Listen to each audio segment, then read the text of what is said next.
Hello, I'm Justin, the founder of Shock Therapy.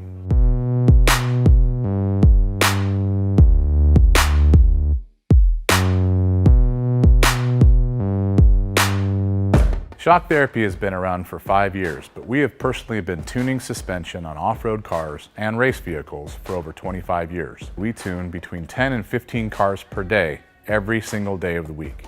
Our concentration is tuning shock systems and supplying components that improve the ride quality of your car in many ways. Not only do we work on the average UTV, but we also tune suspension for race teams and professional drivers.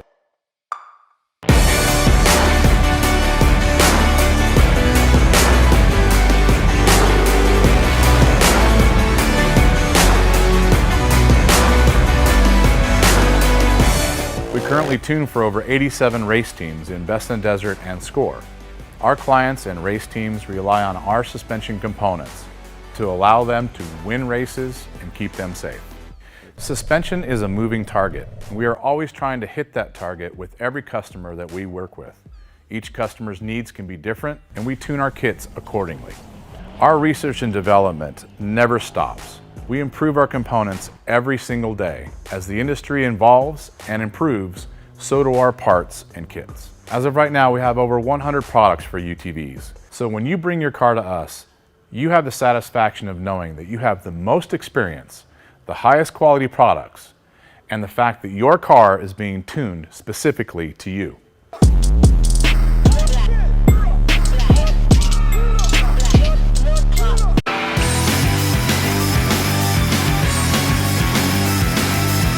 Let's do this. Get ready for the Dirt Life Show. Woo! Yeah, we're ready. Thank you guys very much for tuning in to episode 30 of the Dirt Life Show. We are so stoked to be with you guys tonight and have you guys tuning in. I'm Georgie Hamill, as always. Right next to me, I got my buddy Casey Peck. How's it going, dude? What's up, man? Looks like you got some new shoes. I did. I got some new kicks. Dude, if anybody didn't know, Casey's favorite color is orange. Yes, it is. And checker flags never hurt anybody. No, never hurt anybody. Those things are pretty bitchin', man. Especially racer guys, right? I know one of our listeners likes Vans, too, so. It's my fave. Yeah. Super cool. Well, yeah, like I said, thank you very much, everybody, for tuning in. We really enjoy you guys tuning in. I mean, I say it every single week, and I'll say it until the day I die. It is the lifeblood of the show, having you guys watch, and just all the comments and everything that we've been getting, man. We were at the Works races this past weekend, and holy crap, I didn't even understand how many people knew about the show. It's just insane cool. How many people I got to shake hands with, how many people talked to me, how many people pulled me over while I was riding the pit bike around, like Nice. having fun. It was really, really cool, man. It's neat to see that the show is touching so many people, and I'm glad that we get to share everybody's stories. We have some fantastic guests on the show, and we are very, very lucky to be able to have all these people and share their stories, and some of these people just make a huge difference to a lot of other people, you know what I mean? Absolutely. So it's nice to see, and they change us too, you know? It's pretty cool. Yeah, how many times have we been done with the show, and on the way home, we're texting, and it's like, dude, I'm like changed from that, whatever that was, whichever guy it was, yeah, or gal. 100%. I mean, we've even sat in the garage for an hour or two after the show just talking about it. So it's super cool. We got a pretty packed show for you guys today. We are going to talk with our featured guest, Justin Covarrubias. He's a really, really awesome kid. I got to meet him this weekend, and we wanted to get him on the show as quickly as possible. So we had a cancellation from Sarah Price. She went to the Sonora Rally this weekend, or today actually, and so she's going to come on about a month or so. And so we got to get Justin in, and man, we are excited. When I saw him, and it was introduced by Sarah Danbury, Caden Danbury's mother, at the races this weekend, I just couldn't believe how cool Justin's family was. Mom Jamie, the dad Ray, just like all the same stuff that we used to do in motocross. He grew up riding dirt bikes and unfortunately was injured, had a broken back, and now is I don't want to say confined to a wheelchair, but that's the doctor's term, because he's starting to walk around. His dad told me that he actually did some stuff where he went and taught people to walk in one of those exoskeleton suits. Oh, yeah, those things are awesome. Dude, yeah, and he went and, he outgrew it, basically. Like, he was too good for the exoskeleton. Graduated? Yeah. Wow.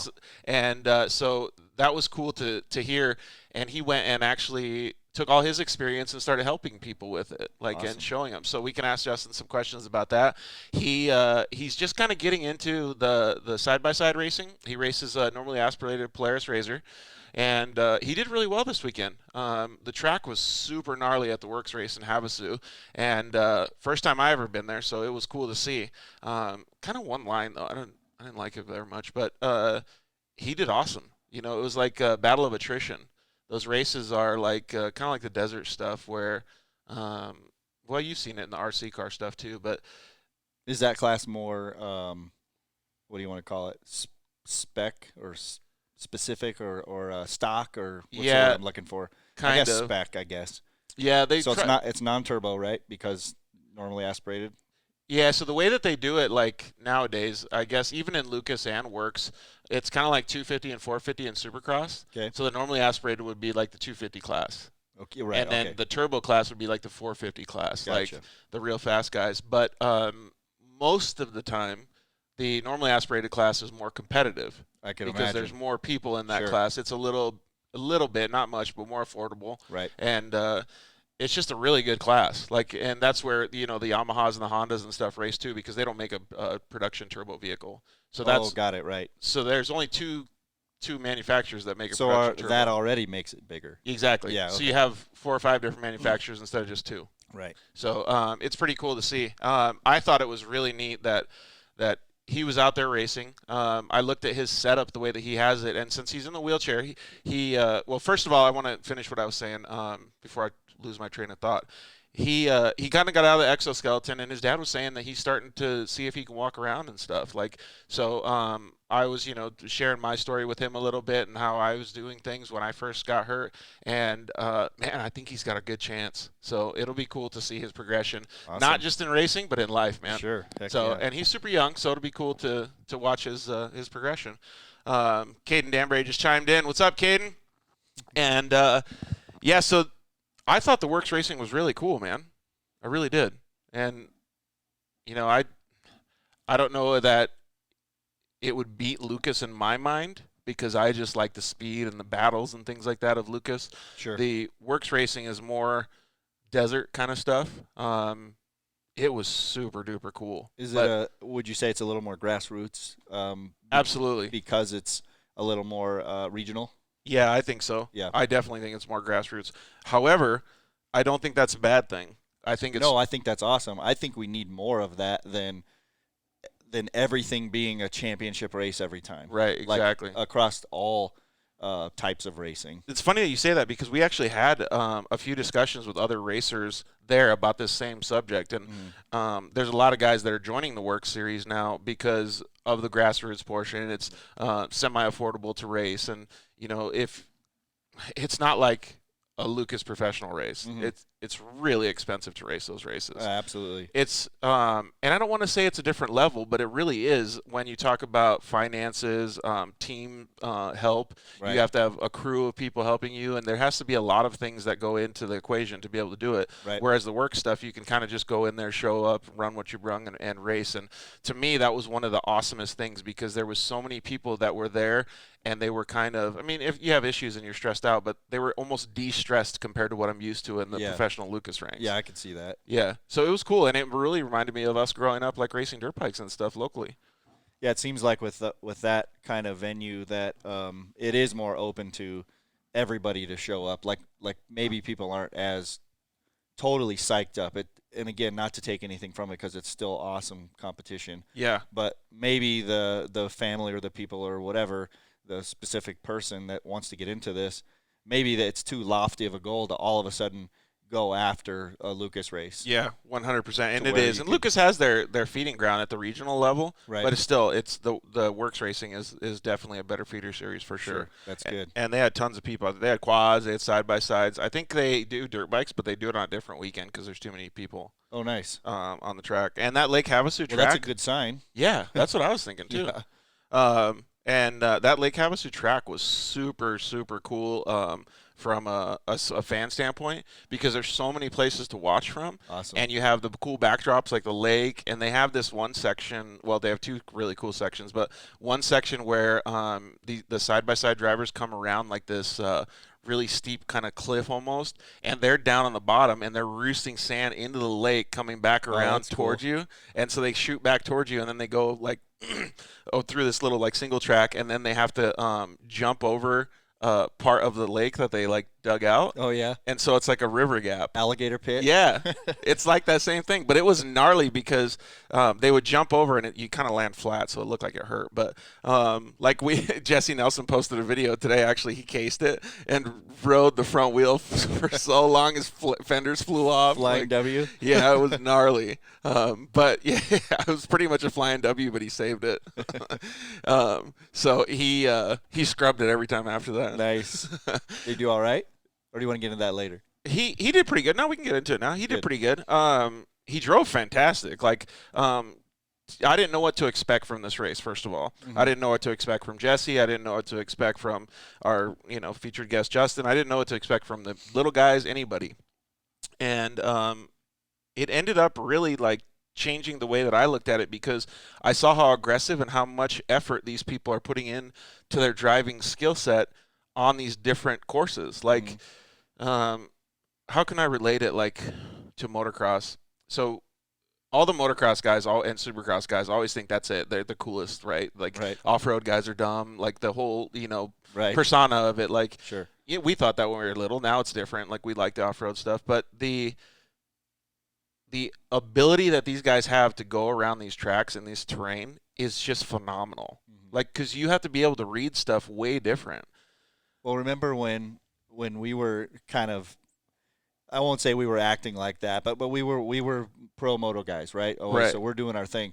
And remember when Destry would show up and that guy would get it. Yeah. And he would whole shot, and I would have a hard time with a whole moto trying to race with him. So and he wasn't always hitting the same lines. He was doing different things. Right. Yeah. That whole different perspective. So I agree with you, and I think that goes across the lines of, again, all racing, is that it makes a way more gritty type of racer. 100%. This stuff, I would imagine, they're still going to prep the track and stuff, but it's all different terrain, like you said. So to show up to these different races and rise to the top at each time or at each event with all these different kind of terrains or whatever, that just prepares those guys kind of like Ryan way Sipes. more. Yeah. Absolutely. So that just prepares them way more for, when they go to that big stage or whatever. Exactly. Well, Alfonso even said, like, on a comment here, he said that Jesse actually, his door popped open and he reached for it and closed it. Nice. So that's pretty funny, too. Like Ford versus Ferrari. Have you seen that movie? I haven't yet, but I want to. Yeah, I won't ruin it. Okay, so yeah, it was pretty cool, and to kind of go along with that reading terrain stuff, there was two dudes that I watched closely, and I'm sure I missed it from other guys, but Jesse Nelson, obviously, I was watching him, and another driver, Elliot Cook. He's actually from Florida and made his way all the way out there to do it. That's pretty far. But they're Moto guys, and they were like timing the little bumps. Like, in the outdoor track when it gets super gnarly. So they're turning them into like rhythms almost. Or braking bumps or acceleration bumps. And they were like doubling them through them. And you could see their suspension wouldn't get upset. Like all the other guys are just Tomac like pushing through it. Right. These guys are like rhythming through it. It was cool. And so like that portion of it like blew my mind because I was like, I don't think I could do that. Like I'm like more like Tomac, like just like go from the Lucas experience, That's why I always say, we heard it a couple different times from guys where we say, hey, would you say your moto experience got you lines or whatever? And no, not really. Some of them said that, but stuff like that I don't think you can like explain. You know what I mean? It's like someone like that, like Ryan Sipes, who picks up the wheelie thing on that TT race. Yeah. And then those guys didn't even think of it. But then, of course, now they're like, okay, now we need to up our game a little bit. So I kind of feel like that's what I'm getting at when I'm talking about how you see that stuff differently. You know what I mean? And now because since I saw it firsthand, I was like, holy crap, that's so cool. And to me, just seeing that, like for the first time, I'm sure it's happened in a bunch of other works races, but I was like, holy shit, this side-by-side thing is growing big. That's like, so cool. If dudes are doing this in their side-by-sides, like how finely tuned are these athletes and drivers in their cars to be able to do that? Yeah, that's pretty awesome. Because you're not on a dirt bike. Yeah, the timing for that. So, that's and cool. A few of these guys obviously have to use hand controls and stuff. Jesse uses like a ring around the steering wheel. I saw that. That is cool. But I kind of like the way that Justin had his set up. He has a twist throttle, dirt bike twist throttle here. He just drives with his left hand. Okay. So Jesse has both hands on the wheel, and he Right. said he likes that. But I'm used to just doing the left hand and then shifting. So I kind of like Justin's setup. He has a twist throttle, and then he can just push for the brakes. Oh, so nice. you can still have the gas on while you're pushing the brakes, like if you want to slow it down that way. That's pretty cool. So I thought it was pretty bitchin'. It looks like we got a couple more comments. While you read those comments, I'm going to thank our sponsors. So, well, actually, first, let's tell everybody how to connect. So, if you haven't heard the show before, we are on episode 30, so please go back and check out some of the previous shows. We've had some fantastic guests on, way, way, way cooler than any of us, that's for dang sure. And definitely worth checking out.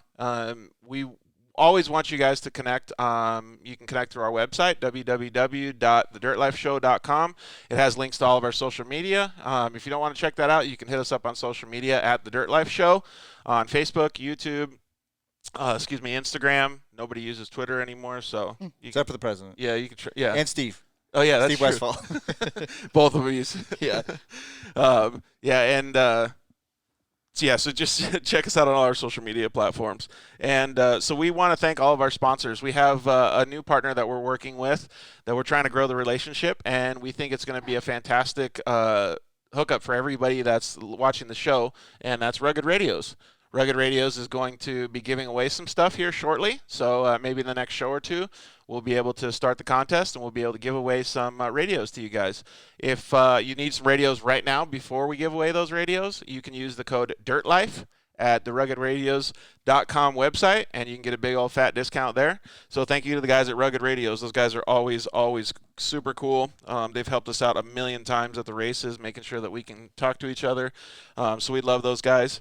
The Steves, everybody, Dustin, all those guys over there. Thank you very much. As always, please use the code DIRTLIFE to save money at Shock Therapy. We went up and saw those guys on Friday. They helped out with a special project that we're going to be revealing on April 3rd. Has absolutely nothing to do with off-road or motorsports, so it's a super cool project in my mind, and so we're stoked to have that, and we're stoked that the Shock Therapy guys helped us out. So like I said, use the code DIRTLIFE, get a big old fat discount on any Shock Therapy products, ride improvement systems, sway bar links, anything. They have tons and tons of cool stuff. Even get a t-shirt, man. Those red t-shirts that they got are awesome. And thank you very much to the guys at Zollinger Racing Products. We got a Can-Am case cover right there from Zollinger, and these things are just bitchin', man. Like, we can show this like in a product showcase another day, but just like when you look at that, don't you think, how did the machine even cut this thing? I know. Think of the programming that went into that. Yeah, That's exactly. just And you have to match it to the factory specs too. Right. So it's crazy, and to have all those Impressive. access on a machine is just. It's super cool. And that started out as a square piece of aluminum. Yep. They're not messing around, that's for sure. Yeah, and it's pretty, rigid stuff. So use the code DIRTLIFE at ZollingerRacingProducts.com and go get yourself some badass products. So thank you very much to any of our sponsors, or all of our sponsors. We really, really appreciate it. There's a couple things that we wanted to talk about today.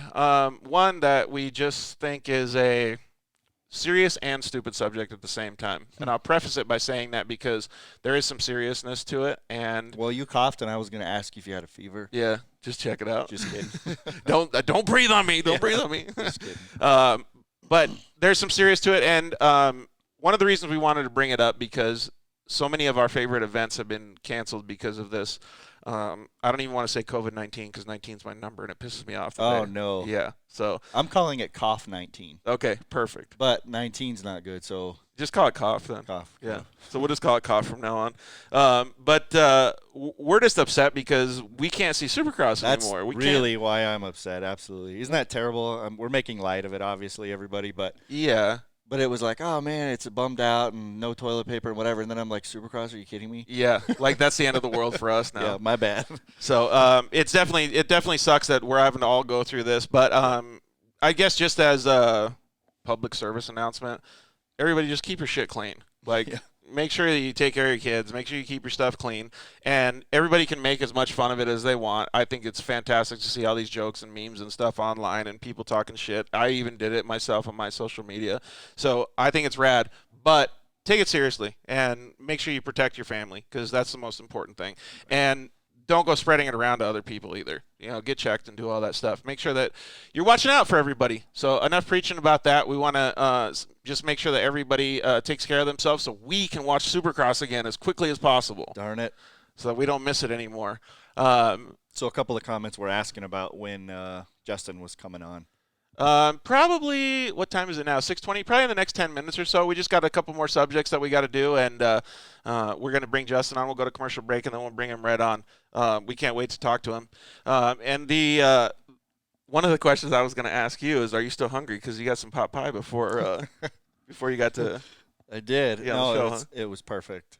I don't know if it was that good. It was pretty good. Your mom makes a serious pot pie. Yeah, right? let me back up. It wasn't perfect. It was not Mom's meat pie, that's for sure. So you were telling me the other day, like, you got my freaking juices flowing with this. Like, your mom makes a roast and then she uses all the excess or whatever for the pot pie. All the leftovers for pot pie. It is not even right. And since obviously we haven't lived at home for a long time, see all this white in my face, so we don't get it very often. So when she makes it, it's like, what? I gotta be there. So we were treated. It's like a special occasion. Oh, it's so good. It's not even right. So Debbie's pot pie. Yes, it's the best. Well, lucky your dad's over there, so he can get as much as he wants, huh? Yep. Shout out to Jim too. I hope you're feeling better, bud. I wanted to take a quick minute to throw a shout out to my buddy Chris Eiton. I went and visited him in the hospital on Friday, and he is doing much better. For any of you that know Chris, please send him a Facebook message or wish him well. He is doing a lot better, and we love you, Chris. Thank you very much for inviting me, and we can't wait to see you, bud. We're going to play some sim games with you.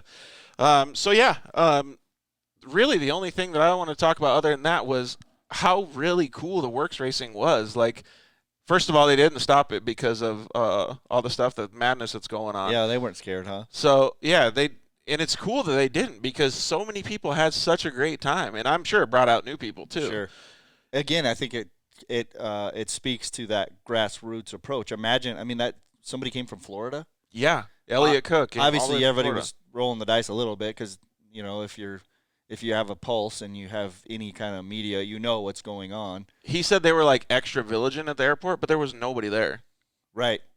So I guess what I'm getting at is that, like, maybe they're giving the fact of, well, most people are going to do the right thing. Right. And here we are out in the dirt to play with race cars, so you're dirty anyways. Right. But I think everybody was still conscious of it, so it was cool to see, though. I agree. And the fact that they had the race and there was that big of a turnout was phenomenal. Like, there was a couple things that actually really surprised me. Back to the grassroots thing, they had a.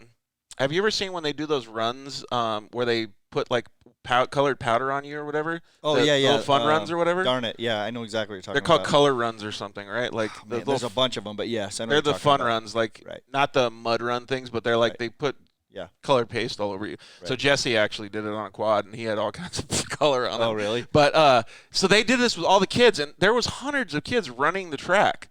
Oh, cool. Doing this, yeah, because they had prizes like a little scavenger hunt kind of thing, and then they had to come back. So they're doing this as part of the event. Yeah. Oh, that's really cool. It was awesome. Gets the whole family. Yeah, I got some really cool video. I'm going to try to put it all together and maybe publish it towards the end of the week here and do a little recap. Georgia's time at the works races, it was super cool.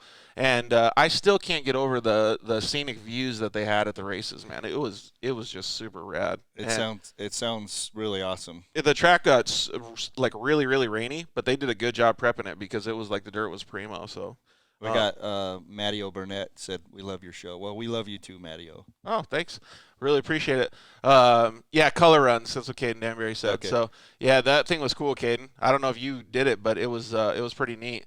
So to see those, to see all of the camaraderie and all of the stuff that was happening at the races, it really, really brought me back to a level where, at Lucas and I'm not talking bad about Lucas, but when we were doing the professional stuff, it started getting so much like a job. Mm-hmm. That it kind of took the fun out of it. You know what I mean? I do. And when I got there, I instantly was having fun again. Good. Like, just because everybody that was around, the Danburys treated me so awesome. Got me an In-N-Out hamburger. Nice. So it was super cool. I got to meet Jesse Nelson's parents. They were really, really cool. They had a little puppy there, too. The dog was super cool. So it was just neat to see all the camaraderie. And then, anytime anybody broke or time anybody had an issue, they were there to help. And awesome. Caden unfortunately had an accident and had his radiator taken off, but one of the other families had an extra radiator and they took it off that car and put it on Caden's. And I feel like that's how racing used to be before. That's how it should be. And agreed, but used to be. I mean, when we raced moto, it was like that. This guy had a whatever and a tire, you needed it, whatever the case may be. And I think with all this social media stuff, it's good and bad. Yeah, that's true. So good to the point that you can, get everything, get the race more popular or get the organization out to the masses. But then maybe some negative because it drives wedges between people because everybody's so worried about the image or whatever. But behind the scenes at grassroots racing, it's still, hey, you need a radiator? I got one. Yep. Exactly. Those are friendships that are established and will be that way for lifetimes. Yep. For till the end of time. Yeah, I don't disagree with that stuff at all. And I can tell you right now that's the exact vibe I felt right when I entered the pits, man. Yep. So it was super cool. We need more of that just as a civilization period. I don't disagree with that. That's kind of what we were talking about with this, all this madness that's been going on. So, I know I might have missed a couple people, but thank you everybody for treating me so awesome when we were at the races. It was really, really cool. Everybody welcomed me with open arms, and I just loved it. So I had a great time, and I can't wait to go to the Blythe Works race. I think it's in about a month or so, so I'm going to cruise out there and hang out. So I think it'll be pretty neat. And who knows how that track's going to be. I've never been to a track in Blythe, but it'll be a Works one also. Yeah. But I don't even know where Havasu was pretty beautiful, so I don't know how this one's going to be. So there is one gas station out there, so I know. Oh, and a bunch of motorhomes with people camping out. So, pottery. So it was really cool to be out there. So thank you everybody so much for welcoming us. All right, well, do you got anything else for us? I need to say hello to Mr. Biter because he said hello. Oh, right on. And he enjoys the show. Thank you. Yeah, right on. Well, yeah, it's oh man, Caden blew his engine the next day. That sucks, man. Well, Caden, we're rooting for you every time you get out on the track, bud. But it sounds like these last couple times you get out on the track, you're ready to just move forward and get that thing on the podium. There was something else to say, and I'm off cue now, but I'm gonna say it anyways. But your shirt. Let's talk about the dirt life. So let's do it. All right. I guess we kind of are already. Well, we were talking about the Dirt Life at the Work Series, but we're going to talk about the Dirt Life with our featured guest, Justin Covarrubias, coming up next. Let's take a commercial break real quick, and we will be right back. We'll see you guys in just a second. Yeah, finally, we got Lance from Solderweld in the studio. Thanks for coming down, bud. Hey, why don't we just record a commercial now? Yeah, why not? So good to be here, man. It's been a lot. I've been trying to get down here forever, and I wanted to talk about the off-road kit. Dude, I love those things. I got it in my pack. Yeah, we're running hundreds of vehicles now running them, whether it's a UTV or some guy's got it in a backpack on his motocross. He's got everything he needs to make a fix right there on the fly, out on the trail, or in the desert, whatever it is. Well, since I've already used one, I kind of know what to use it for, but explain what it does. All right, so let's pull one out real quick. You've got your aluminum rods. Remember, they're rods, right? So, light torch, small torch. You can throw it in there or throw it on the rig with your flux. It decontaminates and cleans like let's say a radiator. You get a random rock chip runs through as you're racing. You get a rock chip in a radiator. You got to fix it right there, or you're out of the race. You can patch it up instead of patch it up. It's all good to go. Yep, just like welding. Yeah. Also, as well with that, you've got a brake line fix. So with your flux, you can fix a brake line, stainless steel. And then your hot block, heat absorption putty. So it keeps you from getting burned, number one, as well as keeps the heat from traveling. So it's really nice. I've used this not even to fix anything, so that stuff works so good, man. Listen, it's easy. It straps in nicely so that you have everything you need in one little place, and you don't have to carry a big bag in It's like a first aid kit for your vehicle. Yeah, chase trucks have it as well, so that if they need to make a fix on the fly, they can get it done and get it done quick and get you back in the race. Dude, those things are so cool. All right, so it's at Solderweld on Instagram, Facebook, and solderweld.com. Awesome. All right, thanks, bud. Appreciate it. Yeah. Zollinger Racing builds the best aftermarket products available. Products for your UTV or snowmobile, including billet radius rods, billet tie rods, billet steering knuckles, billet steering racks, alternator kits, and much more. All manufactured in the